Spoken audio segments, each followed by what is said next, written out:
どうもこんにちは、ギークンボックスの佐賀です。皆さん、サイヤー好きですか？僕結構好きで、GIB でも取り扱っているんですけれどもね、サイヤーやっぱりコスパがめちゃくちゃ良くて、コスパって言葉あんまり使いたくないんですけど僕は。それにしたってやっぱりあまりにも価格に対して質が良すぎると。特に20万円以下の価格帯において、サイヤー以外をおすすめするっていうのが結構難しい状況なのが正直なところですね。20万円以下どころか、30万円以下でも全然サイヤー選択肢に入るんじゃないかなというふうに思いますね。サイヤめっちゃいいなと思ったからこの前 GIB で50本ぐらいね、サイヤ一気に仕入れたんですよ。これ機に1本動画作ろうかなというふうに思って今回撮影しております。ということで今回の動画はサイヤ全機種比較検討してみましょうという動画でございます。全部解説します。めちゃくちゃ細かいモデルまでは網羅できないんですけど、もう 90% はこの動画見てたらサイヤ全部わかりますので、ぜひぜひチェックしてもらえればなというふうに思います。先にね、サイヤ全体的な話をしたいなというふうに思うんですけれども、サイヤっていうのは韓国のブランドでインドネシアで製造を行っていますね。インドネシア製造ってヘックスとかスイングギターズもそうですよね。やっぱりね、質がすごく高いのに値段を抑えられてるんですよ。しかも、サイヤーの日本のディストリビューター、山野楽器ですよ。山野楽器はクオリティコントロールっていうところにおいて、もう日本だと一番ぐらい素晴らしいところだと思います。特に量があるものをしっかりさばいていくっていうところでは、もう本当に山の楽器が1位でしょうと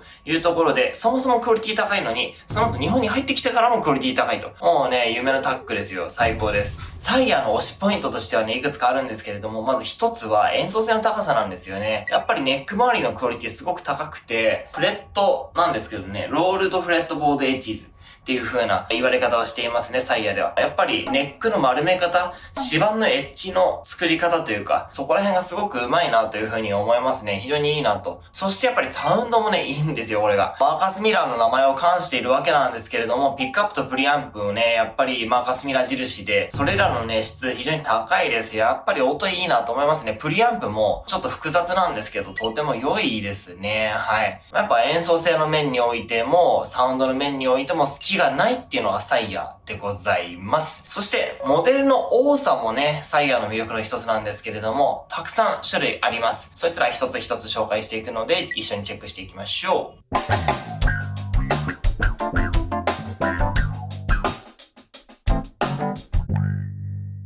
まず JB 系のモデルですね。V シリーズと呼ばれるものです。これね、本当に種類が多いんですよ。V5、V6、V7、V8、V10 みたいなめっちゃいっぱいあって。V7 の中でも V7 アルダとか V7 アッシュもあるし、V7 リーシューもあるし、多すぎでしょみたいな。V7 ヴィンテージとかもね。はい、あります。これね、一個ずつ見ていきたいんですけど、まずね、一個目に見ていきたいのが、サイヤー V5 っていうモデルですね。V5 なんですけれども、比較的ヴィンテージ寄りなモデルになっておりまして、パッシブサーキットを搭載しておりますね。サイヤーはアクティブサーキット非常に良いですよっていう話してますけれども、これはパッシブです。だからよりヴィンテージライクな質感だというところですね。ネックはローステッドメープルが使われています。インドネシアはね、このローステッド系の知見がね、やっぱりめちゃくちゃあって、工場たまに行くんですけど、工場にちゃんとこのローステッド用のものがあります。機械がでっかいドーンっていう、オーブンっていうか、そういうのがあるんですよ。自前で作ってるとこ多いなと思いますね。だから、ローステッドメープルの色見たら、これ系の工場かもとかちょっと思ったりします。はい。ボディ材はアルダーが使われていますね。ノースアメリカンアルダーって書いてます。はい。北米のね、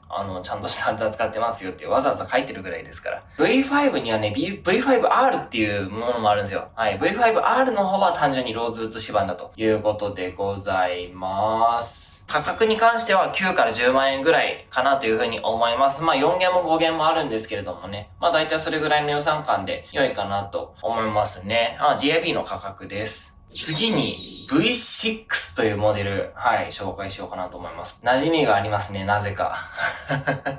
V6 は塗装をね、少し簡略化してるんですよね。オープンポアのサテンフィニッシュというか、これ、なんて言えばいいんでしょう。オープンポアって言ったらちょっと聞こえばいいんですけど、塗装って結構大変で、下地になるところで、こう染み込まないようにするシーラーっていうのを拭くんですよ。シーラー拭いて、その後にサンディングっていうのをまた拭きます。これは厚みを作るためのものですね。で、その上にまた着色層を作って、その上にクリアコート拭いて。もうすごい大変じゃないですか。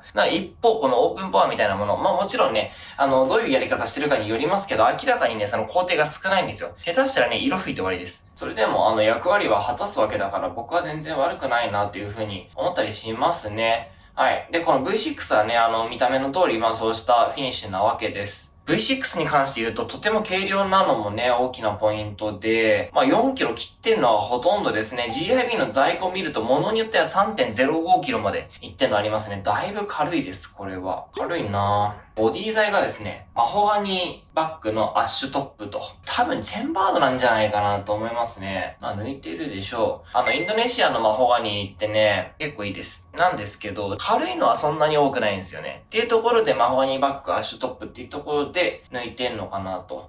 はい、思いますね。比較的新しいモデルです、これは。プリアンプが乗ってると、いったものですね。価格的には11から12万円ぐらいになっています。価格の面でも、すごく有利だと思いますし、カラーの展開が割と多いなというふうに思いますね。日本で言うとオイルフィニッシュみたいなものがすごく流行りましたけど、あそこら辺好みの方は V6 検討してみてはいかがでしょうかと、僕個人的には思います。続いて紹介したいのは V7 ですね。V7 はね、サイヤーの主力ですよ。V7 ね、いいんすよ。種類がありすぎてね、あれなんですけども、V7 の D 集と V7 のヴィンテージと、あと普通の無印 V7 っていうのがあります。あと多分それぞれにアッシュアルダっていうのがついてる感じですね。V7 の特徴なんですけれども、これはもう正当な作動スキースタイルというか、アクティブのジャズベースのスタイルですね。かっこいいアクティブサーキットが乗っていて、塗装もちゃんと乗っていて、っていうものです。ここら辺が一番皆さん好きなんじゃないでしょうか。フラッグシップベースだという風に、公式サイトの方にも載っておりますのでね。間違いないかなと思いますね。ちなみにですけど、V7 リーシューと V7 ヴィンテージ何が違うんだとあると思うんですけど、僕ね、一回調べて、ピックアップのね、置かれてる場所がちょっと違ったりもするんですよね。難しい。難しいな、これ。V7 ヴィンテージっていうモデルが、よりヴィンテージライクな感じなんですよね。具体的に言うと、ピックアップのロケーションが 70s のものになっていますね。ちょっとね、ブリッジピックアップがブリッジ寄りなんですよね。そして指板ガールもね、大きめ。緩いです、すごく。フラットじゃないって言えばいいんですかね。だから丸くて、すごくヴィンテージライクな着心地になっているかなというふうに思いますね。フレットもね、ちっちゃいのが乗っています。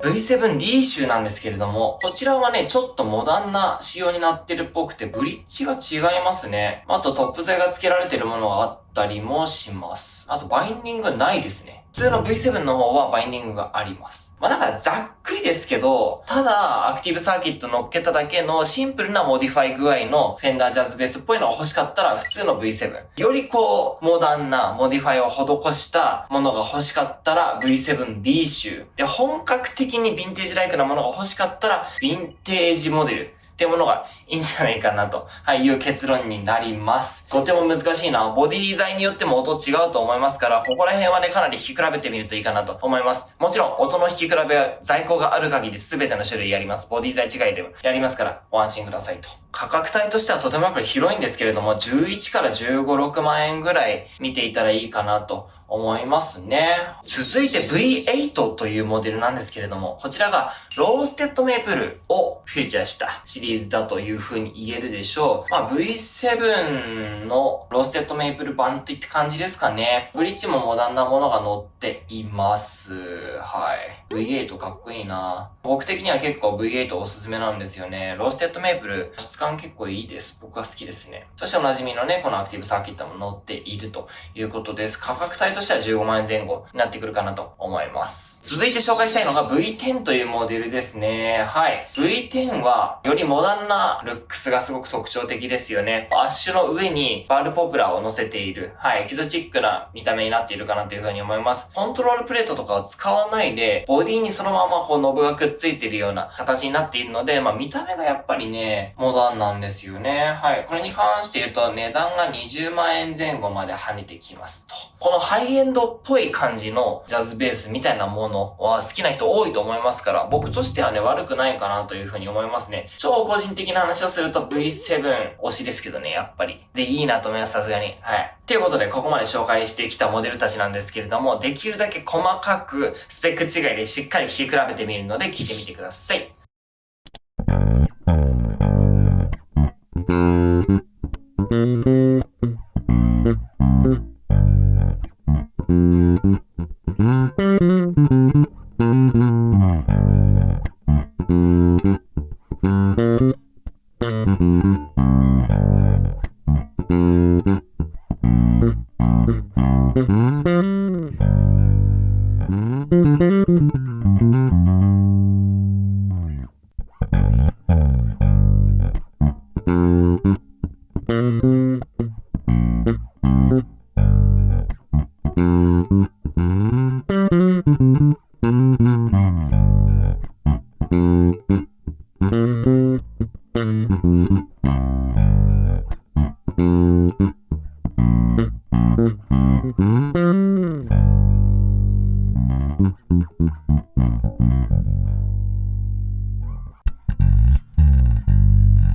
V シリーズすべて弾いてみました。一番人気なシリーズなだけであってすごい数が多いですね。見ての通りジャズベースをモチーフとしたシリーズです。パッシブの V5 っていうモデルがあるんですけど、基本的にはアクティブのタイプですね。コントロールがすごい豊富で、マスターボリューム、マスタートーン、バランサー、トレブル、ミドルのフリーケンシー、ベースっていう感じが基本になってます。V6 っていうこのモデルだけミドルのフリーケンシーを配したもうちょいシンプルなコントロールになってます。印象なんですけど、やっぱりどれもすごいクオリティが高かったですね。本当にこの価格帯では信じられないぐらいいい音でした。やっぱりいいジャズベースのサウンドですね。マーカス・ミラーのファンはもちろんなんですけど、単純にやっぱいいジャズベースが欲しい人にもすごいいいんじゃないかなっていう風に思います。僕が一番好きなモデルはこの V8 っていうやつですね。アッシュボディにローステッドメイプルのネックと指板があって、70s の配列になってます。サイヤーは60s のジャズベースの配列と 70s の配列のモデルがあるんですけど、これは 70s の配列でごついブリッジが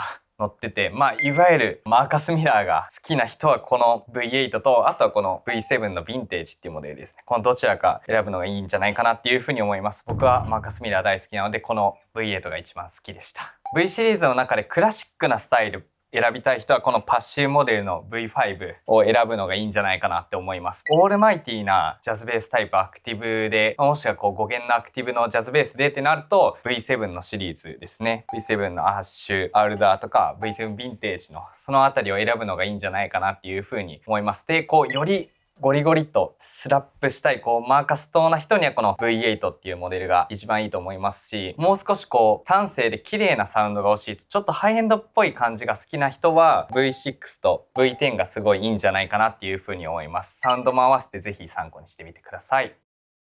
続いて紹介するのが Z シリーズですね。ミュージックマン系のモデルなんですけれども、僕個人的には激推しですね。はい。Z3 っていうモデルから紹介したいんですけれどもね、Z3 はもう見ての通りミュージックマンモデルそのままなんですけれどもね、はい。ヘッドはね、一応3対1ではなく4対0になっております。はい。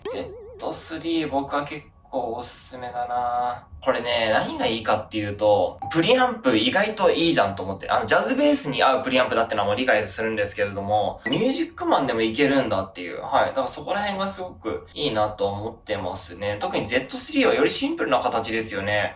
でもすごく上手だなと思います。ここら辺の設計が。で、音はね、めちゃくちゃちゃんとミュージックマンのキャラクターです。失敗してるブランド多いですけど、サイヤーはいけてますね。で、ミュージックマンのサウンドで、弾き心地はサイヤーですから、はい、弾きやすいんですよ。ちょっといいなと思いますね。で、価格もやばいっす。10万円しないっす。8万円とか9万円ぐらいで買えますもんね。Z3 はかなりおすすめですね。そして Z7 ですよ。見ての通りなんですけれども、ネック側にシングルコイル一つ増えていて、スティングレイの HS モデルじゃんっていう感じですけどね。はい。プリアンプもね、よりちょっと強化されたものが載っています。明らかに上位機種として作られているんですけれども、それでも11万円程度の売価だと。そしてね、僕がめちゃくちゃ推したいのが、パッシブにできるってことです。Z3 と Z7 はパッシブにできるんですよ。パッシブのスティングレイめちゃくちゃ流行ってるじゃないですか。パッシブのスティングレイね、音いいんですよね。普通のミュージックマンスティングレイでやるには改造しなきゃいけないんですよ。しかもそこそこデカめの。大変なんです。簡単じゃない。でも、これだったら、もうスイッチ引っ張るだけなんで、めちゃくちゃいいですよ。めちゃくちゃおすすめです。だから普段ジャズベースとか、MTD とかケンスミスとかなんかそういう感じで演奏してる人が、なんかスティングレイサウンドたまには欲しいなっていう時に、Z3、Z7 マジのおすすめです。これかなりいいと思いますよ。っていうね、音気になると思いますから、ぜひぜひ聴いてください。はい。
シリーズ全て引いてみました。見ての通りスティングレイをモチーフとしたモデルですね。これが Z3 っていうモデルです。コントロールはすごいシンプルで、マスターボリュームと3バンド EQ、アクティブパッシブのスイッチ、クラシックなスタイルで、こっちが Z7。コントロールはV シリーズと一緒のようなフレキシブルないろんな音作りができるコントロールが乗って、ネック側にシングルコイルが乗ってるっていうスタイルの2本があります。で、僕がどっち好きなのかというと、この Z3 っていう方ですね。価格帯的にはこちらの方が安くはなるんですけど、トラディショナルな印象というか、ミュージックマンっぽいスタイルなので、僕はこっちの方が好きですね。サウンド的には、低音域ももちろんパンチありますし、こうバリッとしたミドルレンジがすごい魅力的なんですけど、僕が思うのは広域の抜け方がすごい綺麗で、モダンな印象もありますし、逆にプレアーニーのスティングレイみたいな突き抜けるトレブリーな感じもあるのがすごい好きですね。こうモダンなスティングレイ欲しいとすごいいいんじゃないかなっていう風に思います。Z シリーズ、こうどっちがいいかなって選ぶときには、もう普通にシンプルなこの形のベースが欲しいのであれば、Z3 がすごいいいかなと思います。コントロールもシンプルですし、扱いやすいですね。で、よりもっと多様な音作りしたいとか、もしくはゴスペル好きな人、最近ゴスペルのミュージシャンってネック側が J で、ブリッジ側がハムのピックアップ使ってる人が多いんですけど、そういう感じのサウンド好きな人は Z7 がすごいいいんじゃないかなと思います。よりジャズベースっぽいニュアンスがつくので、いろんなアンサンブルで使いやすいですし、ピックアップのスタイルですごいファンキーで今っぽいかっこいい音がするので、それもすごいおすすめです。ぜひサウンドも合わせて参考にしてみてください。続いて紹介するのが PB 系のモデルですね。はい。もうそのまま P シリーズって呼ばれてるんですけれども、今回用意したのが P6、P7、P8 の3種類です。さっきのね、V6 と同じような感じで P6 は塗装を簡略化したものですね。そして P7 っていうものが PJ のスタイルになってます。まあ P8 もそうなんですけれどもね。ここで言う P7 と P8 の違いっていうのは、まあ大きくは木材だけかなと。いう風に思いますね。一応ね、公式サイトで見ると、ボディシェイプが P7 はサイヤー P タイプ。P8 の方はサイヤープレシジョンベースタイプって書いてるんですけど、このね、表記幽霊あるあるなんですよ。はい。まあよくあるんですよね、こういう表記揺れ。だからまあここはそんなに関係ないかなというふうに思いますね。木材なんですけれども、P6 がマホガニとアッシュボディになってますね。で、だから軽量なわけですよ。僕の予想だとチェンバードだというところで、P7 はアルダー、P8 はアッシュ。でね、指板はね、結構物によって違うので、メープルだったり、ローズだったり、エボニーだったりするから、まあ一個一個見てもらえればなというふうに思います。P7 と P8 に関して言うと、昔からね、取り扱ってて、何気に人気があるんですよね。やっぱ PJ のスタイルとプリアンプって相性良くて、サイヤのプリアンプってすごく使いやすくて、PJ の嫌なところを消したりできるわけですよね。そういう使い勝手の良さがサイヤーめちゃくちゃいいなと思いますね。今売り切れちゃってるんですけど、P5 っていうモデルもあります。これは、シンプルな P タイプのベースで、これもね、よく売れました。はい。でも今ちょうど入ってきてないっていう感じですね。で、色がね、たくさんありますね。まあ全部そうなんですけど、かなりおすすめです。価格としては、P6 がやっぱり11万円から12、3万ぐらい。P7 もまあ同じような価格帯ですね。P8 がもうちょっと上の価格帯になってるかなというふうに思います。こいつらね、4弦、5弦どちらもありますから、好きなものを選んでいただければなと思いますね。はい、サウンドも聞いてみてください。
T シリーズ全て弾いてみました。見ての通りプレッションベースをモチーフとしたスタイルです。アッシュトップマホガニーバックの P6 っていうモデルと、これはアルダーメイプルですね。P7 っていうローステッドメイプルを使用したごついブリッジが乗った P8 の3種類があります。どれも PJ ですね。ブリッジ側に J のピックアップが乗ってます。サウンドとしてはすごい端正な PB のサウンドだなというふうに思いました。モダンな印象がかなり強いですね。その分やっぱり扱いやすさもありますし、アクティブなので手元でコントロールできる分、アンサンブルの中でもすごいいい位置にベースとしてポジションできるんじゃないかなというふうに思います。弾きやすさもありますね。頑張んなくても弾ける感じっていうのがアクティブの PB の魅力だなっていうふうに思います。この3本の中で僕が一番好きなのはこの P6 っていうモデルですね。一番スマートな感じがして、見た目の印象的にも無駄な装飾が少ないっていうか、スラッとしてる感じがすごい好きですね。サウンド的にも一番綺麗な感じというか、端正な感じの印象が強いのもこれかなっていう風に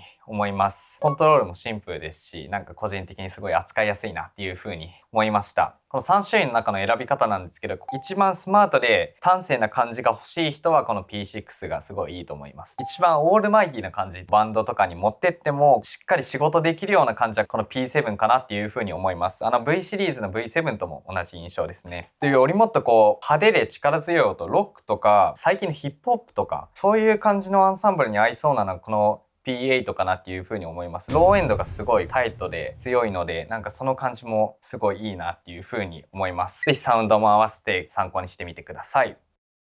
続いて紹介するのが OPB 系のモデルということで、はい。D シリーズっていうものがあります、サイヤーには。すごいマニアックだよね。D5 っていうモデルがあって、これがね、見ての通りもうオリジナルプレッションベースの形になっていて、低価格でこの手のリーシュモデル買えることって本当にないので、僕は正直一回触ってみてほしいなと思いますね。オリジナルプレッションベースってやっぱりシングルコイルなので、すごく音がピュアなんですよね。ジャズベースのピックアップ片方だけにするとかでは全然伝わらないピュアさじゃないかなというふうに思いますね。パッシブサーキットです。当然ですけどね。ネックはローステッドメイプル。フィンガーボードももちろんローステッドメイプルになってます。ボディはアルダーですね。シンプルすぎて喋ることがないな。価格はね、10万円しないです。9万円ちょっとですね。はい。GIB では。これもね、音面白いと思いますから聞いてみてください。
D シリーズ弾いてみました。見ての通り OPB ですね。オリジナルプレッションベースをモチーフとしたベースです。でもこのブリッジの部分は4連になってたりとか、やっぱり最近のブランドらしいモダンな要素も足されてるんじゃないかなっていうふうに思います。サウンドとしても OPB らしいピーキーなだけじゃなくてしっかりとこうローエンドが強くて、なんかちゃんとアンサンブルで使えそうなサウンドがしました。でもこうシングルコイルで一発らしいきらびやかな高音域とか明瞭なミドルレンジはすごい魅力的でしたね。サウンド的にはポップスとかちょっとこう可愛らしい曲に使いたくなるような感じでしたね。でもスラップとかしても音かっこいいですし、極物になりすぎてない OPB っていう感じのバランス感がすごい好きでした。意外とこういろんな場面で使えそうです。ぜひ演奏と合わせて参考にしてみてください。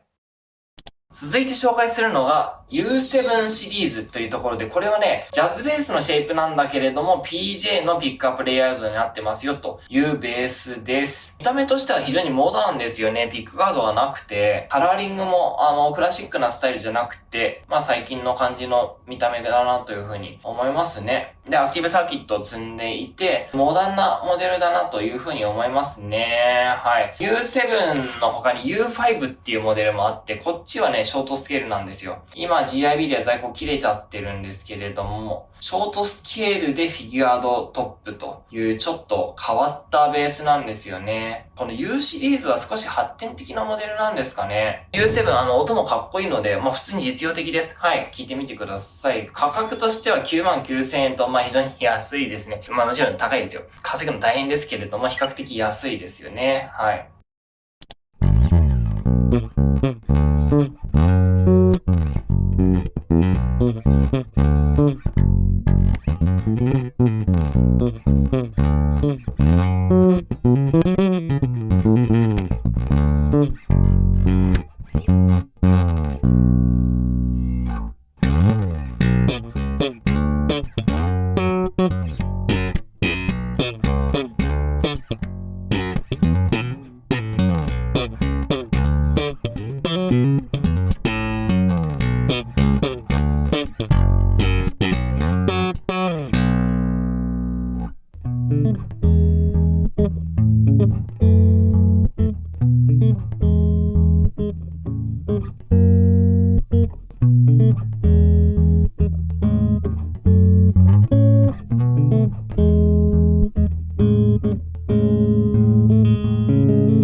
U シリーズ弾いてみました。サイヤーの中では少しマニアックなモデルですね。マットな塗装がされてて、こうカバードのタイプのピックアップが載ってます。サイヤーって書いてあって結構これかっこいいです。サウンド的にはディスコファンクとかジャミロクワイみたいなああいう四つ打ちでオクターブ奏法するような感じにすごい合うなっていう風に思いました。むっちりしたミドルレンジとスムースな広域があって低域はしっかりあるっていう感じの印象ですね。個人的にはそういったアンサンブルで弾いてみたいなっていう風に思いました。演奏もそういったジャンルの感じのプレイで弾いてみました。好きな人はこのサウンドすごいハマるんじゃないかなっていう風に思います。演奏も合わせて参考にしてみてください。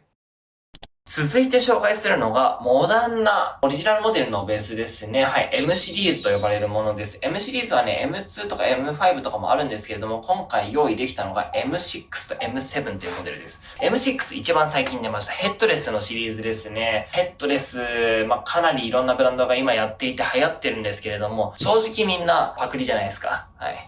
なんですけれども、サイヤーはサイヤーらしい形でヘッドレス出してきたので、非常に好印象ですね、僕としては。なんですけれども、なかなか売れてないという。なぜみんな模倣するかというと、売れるからなんですよね。ビジネスやんなきゃいけないので仕方ないなと思いますけれども、こういう男気溢れる、この姿勢がね、僕はサイヤー好きですね。デュアルコイルのピックアップが載っていて、マルチスケールになっていますね。このスケールは33から35インチと、割とね、インドネシアのスタイルとしては一般的な感じですね。ボディはマホガニーとスワンプアッシュで構成されています。重さ、かなり軽いですね。ものによっては 3.5 キロ切ってます。場合によっちゃもちろんね、4キロ乗ってくるのもあるかなと思いますけれども、僕が見てる限り4キロ以下です、全部。ものによっては 3.5 下回りますね。軽いなと思います。まあバランスもいいですし、サウンドもいつものサイヤーって感じでしたね。一方で M7 何かっていうとですね、ヘッドありのこの M シリーズの最上位モデルになっていますね。はい。フレームメイプルトップになっていて、アッシュかアルダーかどちらかが使われているという感じです。ボディバッグにはですよ。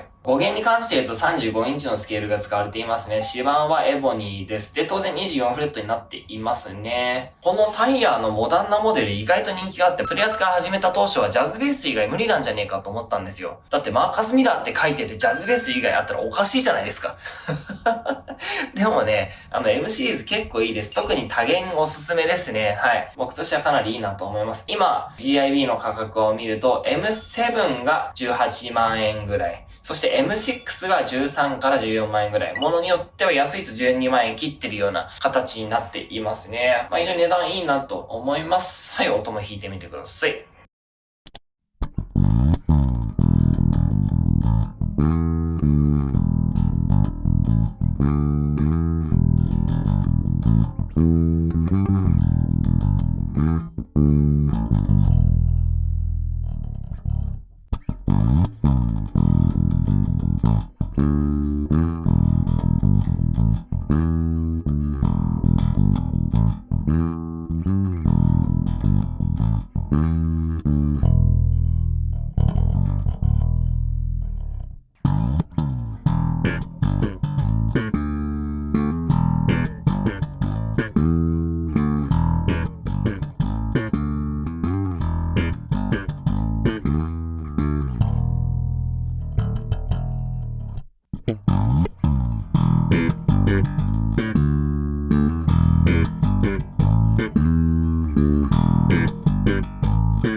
M シリーズ全て弾いてみました。サイヤーの中で一番モダンなスタイルですね。見ての通りヘッドレスでファンドフレットの M6 っていうモデルで、こっちが一番ハイエンドっぽい感じの雰囲気がある M7 っていうモデルです。バッキングピックアップが2個乗ってて、サイヤーらしいこう多様なコントロールがついてるっていう感じですね。ピックアップはスプリットとパラレードシリーズっていう3種類から選べます。なんかその感じもすごいいいですね。多様なサウンドが出せそうです。で、僕がこの中で好きなのはこの M6 っていうモデルですね。最近やっぱりヘッドレスすごいいろいろ弾いてきた中でもすごいいいなっていう風に思います。僕が最近弾いた中ではこうモダンなスタイル寄りですね。サイヤーってすごいコントロールが多いので、なんかそのいろんな音出せるっていうのが自由度高くていいなっていう風に思います。見た目をかっこいいのがすごい個人的に好きですね。この2本どっちがいいか迷ってる人いたら、やっぱりこうヘッドレス欲しかったりとか、こう一番今っぽいモダンなベースが欲しい人は M6 がすごいいいかなと思います。逆に少し古いハイエンドベースとか好きな人、モダンめなんだけどこうちょっと古い北米のベースとか、そこら辺が好きな人はこの M7 すごいハマるんじゃないかなっていう風に思います。ぜひサウンドも合わせて参考にしてみてください。そして最後に紹介したいのがアコースティックモデルですね。GB というモデルです。5段みたいなスタイルになってるんですけれども、アコースティックベースってね、でかいんですよ。僕アコースティック好きで結構ね、いろいろ買うんですけど、でかくてどれも。結局弾くのちっちっちゃいやつなんです、僕は。普通にテイラーの GS ミニベース弾いてるんですけど、サイヤーの GB はね、少し薄いんですよね。はい。だからアコースティックベースっていうよりは、アコースティックのスタイルのベースって言えばいいんですかね。いわゆるこういうのじゃないです。これに関して言うとね、アンダーサドルのピエゾピックアップが入っていて、プリアンプも搭載されているので、ライン出しできるんですよね。これ楽だなというふうに思います。アコースティックベース欲しい人って、アコースティックベースっぽいサウンドが好きな人と、もしくは家で弾くのに欲しい人。この2種類だと思うんですけれどもね、このどっちにも対応できるっていうのが、このね、GB の素晴らしいところかなというふうに思います。この GB5、GIB の価格で85,800円ということになっております。サウンドも聞いてみてください。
GB シリーズ弾いてみました。ピエゾのピックアップが乗ってて、一番アコースティックなスタイルのベースです。コントロールなんですけど、3バンドの EQ がついてますね。だからすごいいろんな音作りができます。ピエゾピックアップのサウンドってすごい空気感を感じる方が多いと思うんですけど、一般的なサウンドよりはもうちょいソリッドな印象があります。低音域も力強い印象がありますね。でも広域の空気感のあるかっこいい感じは、もちろんピエゾらしいです。演奏的にはやっぱアコースティックのバンドとか、ブルースとかブルー R&B とかジャズとかそういったところにすごいハマるんじゃないかなって思います。さっきも言ったようにモダンなローエンドをちょっと含んでるので音作りしやすいところがすごいいいなっていう風に思いました。パッとカフェに持ってってアコースティックのバンドで演奏するってなってもすごい楽に弾けるんじゃないかなっていう風に思います。ぜひサウンドも合わせて参考にしてみてください。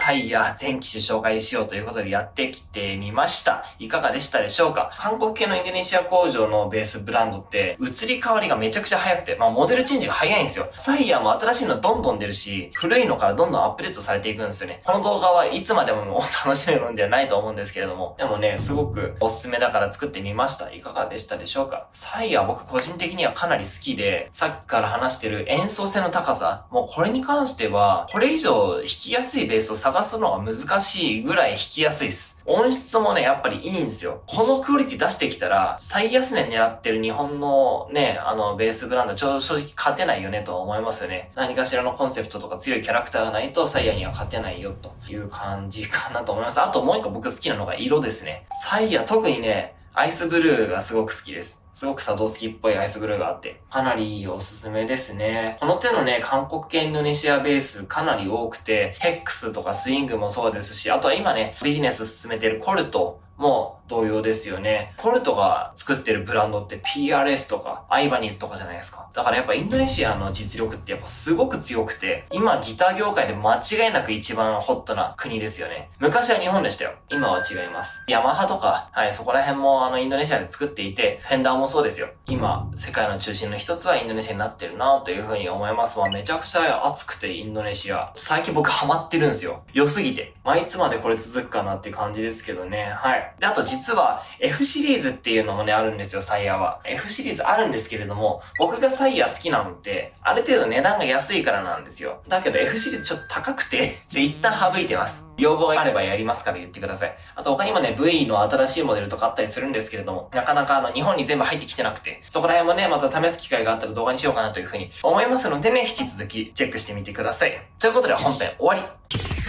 サイヤー紹介したんですけれども、10万円から20万円ぐらいでなんかおすすめのベースないですかって言われた時に僕はサイヤーをおすすめしてるんですよ。他になんかおすすめないですかって聞かれるのがね、やっぱ正直一番困る。ないのよ。ないんだよな。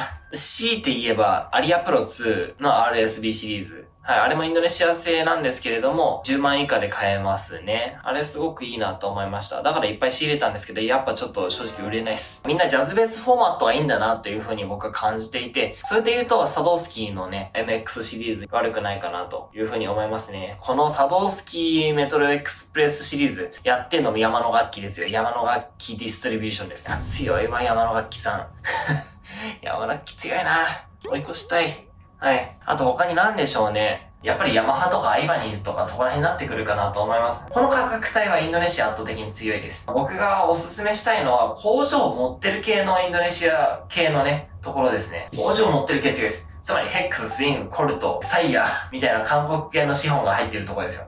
あとね、僕聞いた話だと、ヤマハはもうヤマハしか作ってない工場で作ってるって聞きました。まあもちろん色々あると思いますけどね。だから間違ってたらごめんなさいですけど、だからそういう意味ではヤマハも一緒に効率化して作ってるんじゃないかなというふうに思いますね。ただパシフィカとか、そこら辺見てると、まあかなり利益率高そうだなというか、製造原価率低そうだなというふうに思いますから、そうした意味で言うと、なんか僕はやっぱりタイヤ惜しいっすね。コルトも悪くなかったですけど、やっぱり山の楽器のクオリティコントロールが効いてるサイヤーはちょっと圧倒的にいいです。あとはもちろんヘックスとスイングは僕たちがディストリビューションやってるブランドなのでちょっと控えめになっちゃいますけど、どうしても最高ですよ、控えめに言って。サイヤーとヘックスとスイングはちゃんと引き比べていいの選んでほしいですね。ヘックスとね、今ね、新しいプロジェクトを進めてるんですよ。アッシュメイプルで、本物のバラスのブリッジ使って、で、本物のバルトリーニの XTC ティップリアンプを使って、ごっちごちの昔のサドースキーのベース再現しようぜ、みたいな。はい。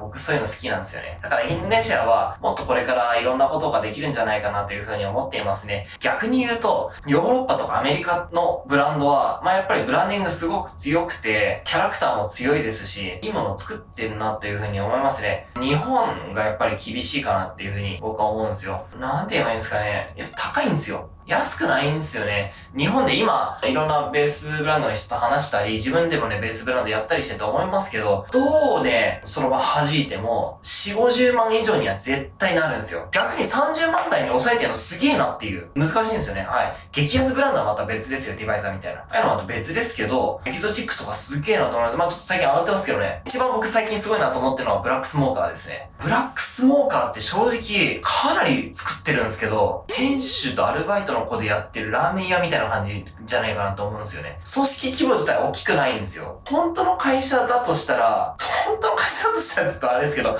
もし規模が大きかったら、すごく営業利益率低いんじゃないかなというふうに思います。価格設定はちょっとすごいなって。あとアーティストにもめちゃくちゃ配りまくってますしね。いやー、すごいわと思います。はい。結構好きなんですけど、なかなか取り扱えないという。はい。話がありますね。みんなでいい仕事を作っていけたらいいなというふうに思います。ということで、最後までご視聴いただいてありがとうございます。ギーキンボックスなんですけれども、YouTube の他にも、Twitter、Instagram、Facebook、TikTok など各種 SNS やっております。そして GIB 店舗がですね、GIB 横浜、GIB 兵庫、日本だとこの2店舗。その他に GIB ソウルもあります。ソウルのジュンブロという場所です。韓国の顧客たち、この動画結構見てるの僕は知ってますよ。はい。最近はね、字幕がね、アメリカ版もありますし、中国版もありますし、韓国版もあります。はい。いろいろなね、言語で見てもらえればいいなというふうに思ってますのでね、チェックしてみてください。店舗の話に戻りますけれども、ギターアウトレット横浜という系列店があります。アウトレット品を扱っているんですけれども、ネットには絶対に出せない値段でね、激安で売ってるんで、ぜひぜひチェックしてください。なんで激安かっていうと、思想してて傷ついちゃったり、メーカーの方でね、これ売れないんだよな、これ傷あるからな、どうしようかな、みたいな。とはいえ安売りしたらブランド傷ついちゃうしな、みたいな。そういうのを安く売ってます。はい。安いのには理由があるんですよ。ちゃんと理由がある安さだから安心してください。はい、でも音は同じです。ギターショップも最近ありますね。ギターショップトニークというショップがありますね。ギターショップトニークと GIB 横浜とギターアウトレット横浜、これらはね、横浜駅近くの平沼という場所にありまして、すべてね、徒歩で1分以内で動ける距離にありますのでね、ぜひぜひ遊びに来てください。ベースキークカレッジという最近ね、オンラインコミュニティやってます。ベーシストの関谷智隆さんと一緒にやっておりまして、こっちの方ではね、あまりにもマニアックすぎて誰も見ないであろう動画をマニアックなやつだって集まってみんなでお金出して作るっていう、はい、そういう遊びをやってます。はい、すごく面白いのでよろしければチェックしてみてください。ということで、最後までご視聴いただいてありがとうございました。今9時なんですけれども、これから日本に向かいます。はい。日本で仕事して、韓国で仕事して、そんな感じで楽しくやっているのでね、よかったら僕のソーシャルメディアあるんです。Twitter とか Instagram あるので、そっちもね、チェックしてみてください。ギタービジネスのリアルなところめちゃくちゃ見れます。たまに悪口書いてます。チェックしてみてください。ということで、また次の動画でお会いしましょう。バイバイ。